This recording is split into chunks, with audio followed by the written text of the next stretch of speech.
আপুনি বাৰু খুব জেদি নেকি বা আপোনাৰ প্ৰিয়জন বাৰু খুব জেদি নেকি সদায় সৰু সৰু কথা কৈ অহা মানুহবিলাকে কেতিয়াবা একোৱেই নোকোৱা হৈ যায় প্ৰতিটো মুহূৰ্ত ভগাই তোলা মানুহবিলাকে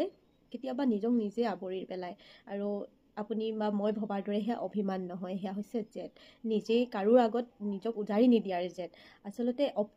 অৱহেলা পাই পাই নিজৰ মাজতে এখন পৃথিৱী গঢ়ি লয় তেওঁলোকে আৰু সম্পৰ্ক যিহেতুকে কৰিছেই বন্ধুত্ব যিহেতুকে কৰিছেই তেওঁৰ বাবে অকণমান সময় আছুতীয়াকৈ ৰাখকচোন পাছত কিন্তু জোৰ কৰি একো লাভ নাই মনত ৰাখিব